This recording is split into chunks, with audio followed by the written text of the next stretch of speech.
Hi, this is Brandon from Watches on You. Today we're going to be taking a look at a very, very complicated watch. This is the IWC Perpetual Calendar Chronograph. Let's drop down to the inspection pad to take a look at this very special piece. Alright, so let's take a closer look at the IWC Da Vinci Perpetual Calendar Chronograph. And I'd like to remind you we're here at JB Hudson Jewelers in Minneapolis, Minnesota, taking a look at this piece. So now let's dive into the details of this watch. So this watch comes on a 43mm diameter stainless steel case with a 14.5mm thickness. It's also available in another case material, red gold, which is $10,000 more than the around $29,000 price point of this piece. So I think personally, if it were my choice, I'd probably just go with the steel because it's that much more cheaper and it has so many complications. Speaking of which, let's get into those right now. So as I said, this is a perpetual calendar, and for those of you who don't know what that is, it's essentially capable of keeping track of how many days are in each month, and it also accounts for the effects of leap years. In addition to a perpetual calendar feature, this watch also has a flyback chronograph, and it has a moon phase function. So this watch is extremely complicated, and at this price point, I think it's definitely the most complicated watch for this price that we've reviewed on the channel.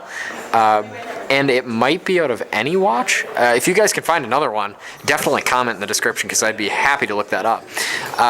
But let's kind of get into the dial, which is probably the main focus of this watch. So as you can see, the upper subdial is basically devoted to the chronograph function, and I'll demonstrate that here. So to start the chronograph, we push the top pusher, and it's very, very smooth. Sorry about the focus.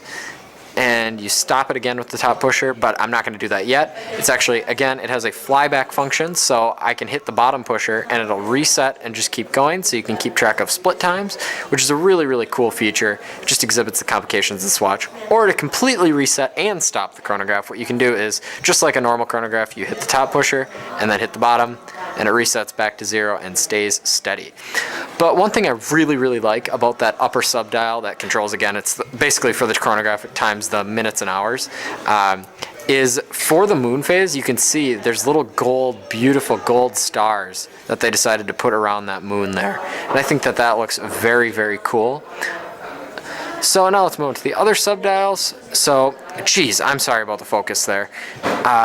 On the left subdial, you can see it's just day of the week.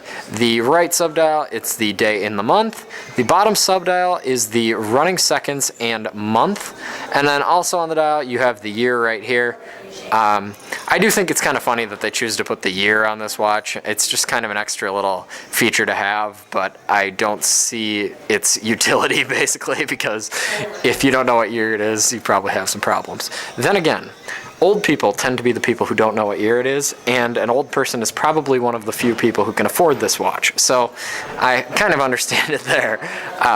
They're definitely making this watch fit for purpose. So now moving on to the other aspects of this case, it's a completely polished case, and also what's quite unique is the deployment clasp is fully polished. Most other IWCs do not have a completely polished. They're like brushed and polished, but given this is definitely a dress watch, they chose to make it all polished, which I'm fine with. It's got a beautiful Santoni leather strap, like most of their other dressy models.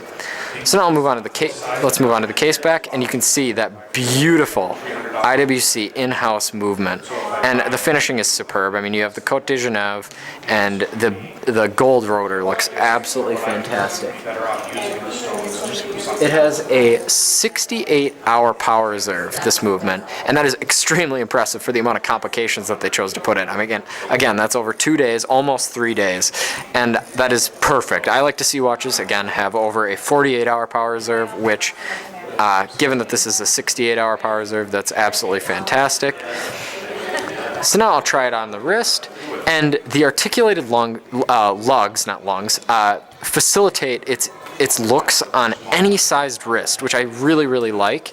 So what I mean by the articulating lugs is that you can move them around like this, so that it literally will look like it fits anyone's sized wrist. And of course the deployment clasp is adjustable, so furthering that capability. So as you can see, the 43mm case size looks very, very nice on the wrist. It's very classy, has a very classy look to it, and the gray sweater I'm wearing, I think it looks very, very cool with.